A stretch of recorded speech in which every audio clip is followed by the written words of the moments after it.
Hello दोस्तों, कैसे हो? आपका स्वागत है त्रिपाण स्टडी सेंटर में। आज जो हम करने जा रहे हैं ज्योग्राफी के चैप्टर, यानी ज्योग्राफी जो भूगोल है, ये अत्यंत महत्वपूर्ण चैप्टर होने वाला है, क्योंकि इसमें हम भूगोल के विषय में बहुत ही विस्तार पूर्वक चर्चा करेंगे। चलिए देखते हैं हमारा आज टॉपिक क्या है। जलवायु का वर्गीकरण। देखिए, जलवायु का वर्गीकरण काफ़ी महत्वपूर्ण रखता है कि जलवायु का हम किस प्रकार जो है वर्गीकरण कर सकते हैं। तो यहाँ टॉपिक ही है जलवायु का वर्गीकरण। कहते हैं मौसम के प्रमुख तत्व को विभिन्न प्रभाव अथवा पृथ्वी के धरातल के विभिन्न स्वरूपों के कारण संसार के विभिन्न भागों में विभिन्न प्रकार की जलवायु पाई जाती है।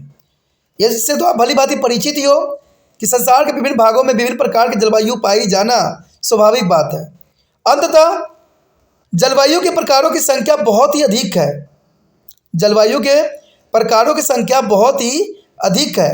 संसार के इन विभिन्न जलवायु प्रकारों के आसानी से समझने के लिए उन्हें कुछ प्रमुख जलवायु समूह में वर्गीकृत किया गया है, और प्रत्येक जलवायु समूह में कुछ प्रमुख सामान्य विशेषताएं पाई जाती है। तो ये काफ़ी महत्वपूर्ण बात आ जाती है यहाँ पर कि संसार के इन विभिन्न जलवायु प्रकारों को आसानी से समझने के लिए उन्हें कुछ प्रमुख जलवायु समूह में वर्गीकृत किया गया है, और प्रत्येक जलवायु समूह में कुछ प्रमुख सामान्य विशेषता भी पाई जाती है।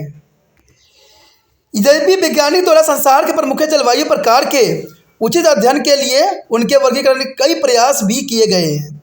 यानी वैज्ञानिक द्वारा संसार के प्रमुख जलवायु के प्रकारों को उचित अध्ययन के लिए उनके वर्गीकरण के कई प्रयास भी किए गए हैं, क्योंकि जलवायु मौसम के विभिन्न दशाओं के को जो है सम्मिलित और सामान्यतः रूप होती है।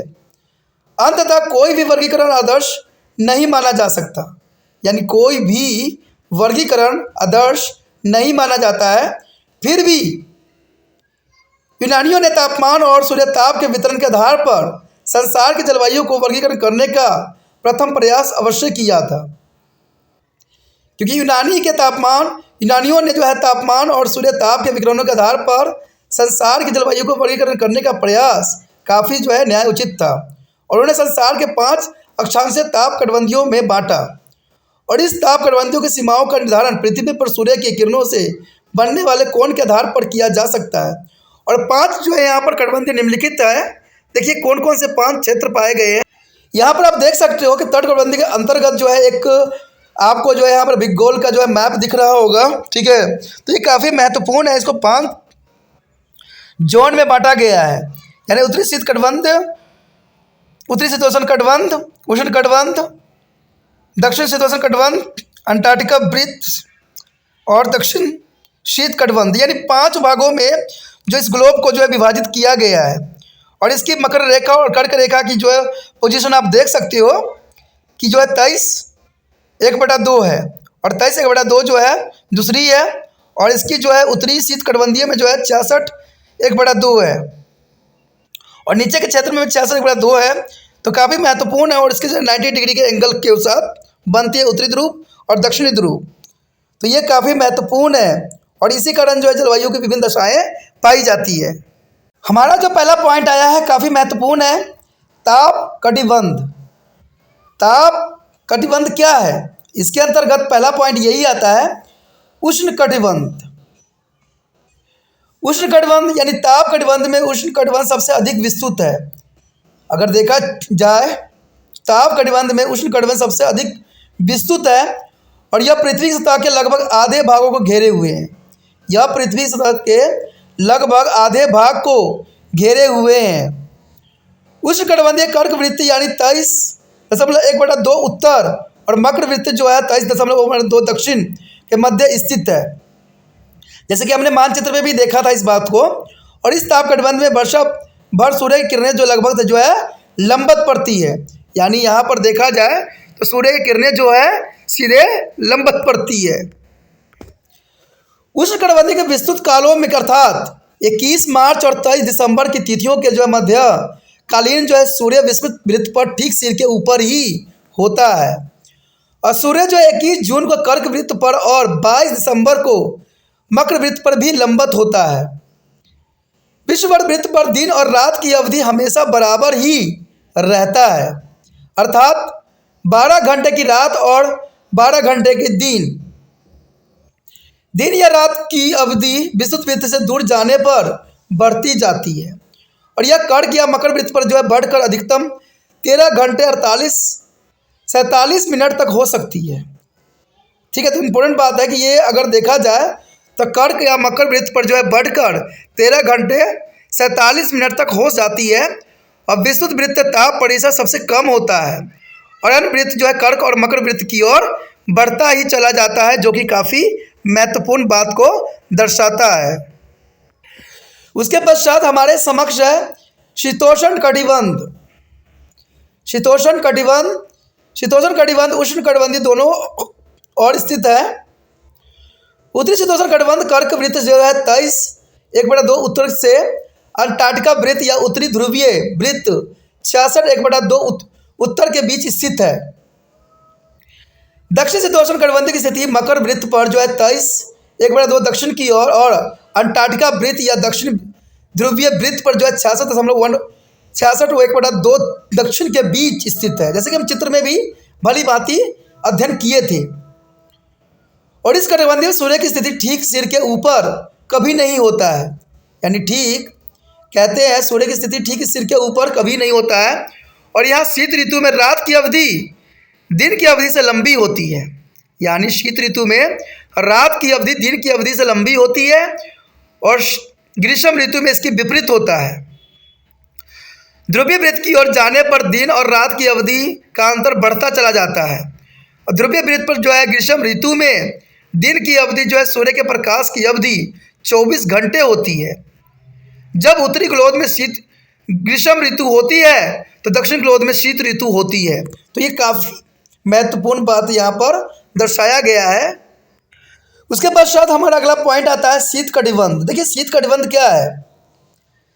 शीतोष्ण कटिबंधियों के समान ही शीत कटिबंध भी दोनों गोलार्धों में है। उत्तरी शीत कटिबंध उत्तर ध्रुवीय वृत्त यानी 66/2 उत्तर और जो है ध्रुव जो है 90 डिग्री उत्तर के बीच स्थित है। दक्षिण शीत कटिबंधीय जो है दक्षिण ध्रुव वृत्त 66/2 दक्षिण ध्रुव यानी 90 दक्षिण ध्रुव तक है और शीत कटिबंधियों में सूर्य किरणें हमेशा तिरछी पड़ती है और उनका जो है आयतन कोण बहुत छोटा होता है। ध्रुव पर शीतम ऋतु में जो है 6 माह का दिन जो सूर्य के प्रकाश की अवधि होता है और शीत ऋतु में जो है यहाँ 6 माह की रात होती है और यह कटिबंध संसार का सबसे ठंडा प्रदेश होता है और यह धरातल पर सदैव ही हिम की मोटी परत जो है जमी रहती है। यदि हम यहाँ पर इम्पोर्टेंट फैक्ट की बात करें तो काफ़ी महत्वपूर्ण रहेगा कि सूर्य ताप एवं तापमान के वितरण के आधार पर पृथ्वी की 5 तप कटिबंधियों में बांटा गया है और 5 तट कटिबंधियों का नाम है उष्ण कटिबंधीय, उत्तर शीतोष्ण कटिबंधीय, दक्षिण शीतोष्ण कटिबंधीय, उत्तरी शीत कटिबंधीय और दक्षिण शीत कटिबंधीय। तो ये काफ़ी 5 जो है काफ़ी महत्वपूर्ण है एग्जाम व्यू से भी, तो इसको आपको नोट कर लेना चाहिए। उसके पश्चात हमारे समक्ष आता है जलवायु के प्रकार।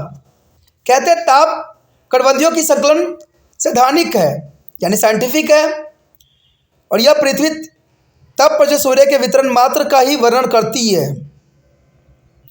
यह आप पहले ही जान चुके हैं कि सूर्य किरणें के जो है आयतन कोण की अतिरिक्त और भी कई कारक किसी स्थान की जलवायु को काफ़ी प्रभावित कर सकती है। तापमान और वर्षा के संयुक्त प्रभाव और इसके वितरण को प्रभावित करने वाले अन्य कारकों को ध्यान में रखते हुए आधुनिक वैज्ञानिक ने जलवायु प्रकारों के कई वर्गीकरण किए हुए हैं। इसमें सबसे पहला नाम तो उन्हीं को जाता है डब्ल्यू कोपेन को, जो 1846 से लेकर 1940 का जलवायु वर्गीकरण अपने विविध रूपांतरित प्रकारों के रूप में सबसे ज़्यादा प्रयुक्त एवं लोकप्रिय सिद्धांत इन्होंने प्रस्तुत किया था। तो ये काफ़ी महत्वपूर्ण जो इनका सिद्धांत था काफ़ी महत्वपूर्ण था। कोपन का वर्गीकरण तापमान, वर्षा तथा उसकी ऋतुवर्त विशेषताओं पर आधारित थी। इसमें उन्होंने जलवायु और प्राकृतिक वनस्पति के बीच दृश्य संबंधों को भी जोड़ा था। कोपन ने अपने वर्गीकरण का संसार के 20 जलवायु वर्गों और उनके भी 13 वर्गों में विभाजित भी किया था और ये जलवायु वर्ग इस प्रकार थे। यहाँ पर आपको जलवायु वर्ग दिखाया गया है और दूसरे साइड जो है जलवायु प्रकार। सबसे पहले हमारे समक्ष आता है उष्ण कटिबंधीय जलवायु यानी सभी ऋतु गर्म। इसके अंतर्गत जलवायु के प्रकार जो होंगे उष्ण कटिबंधीय वर्षावन, सावन जलवायु, मानसून जलवायु। दूसरा जो होगा हमारे समक्ष शुष्क जलवायु। देखिए शुष्क जलवायु के अंतर्गत जो है मरुस्थलीय जलवायु, स्ट्रॉपी जलवायु पाया जाता है।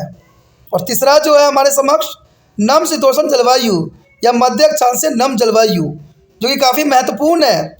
इसमें जो है भूमध्य जलवायु और चीन तृप्त जलवायु पाई जाती है, जो कि काफ़ी महत्वपूर्ण है। इसके अंतर्गत जो है ऋतु कम ठंडी वाला भी क्षेत्र आता है, जिसमें पश्चिमी यूरोपीय जलवायु पाए जाते हैं। देखा जाए तो जो हमारा अगला डी है आर्द्र मध्य अक्षांशीय जलवायु।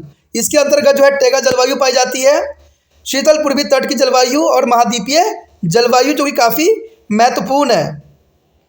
उसके बाद ई पार्ट है ध्रुवीय जलवायु। यहाँ पर मिसप्रिंट है तो इसको ई समझिएगा, और ये 5 ही है जो काफ़ी महत्वपूर्ण है।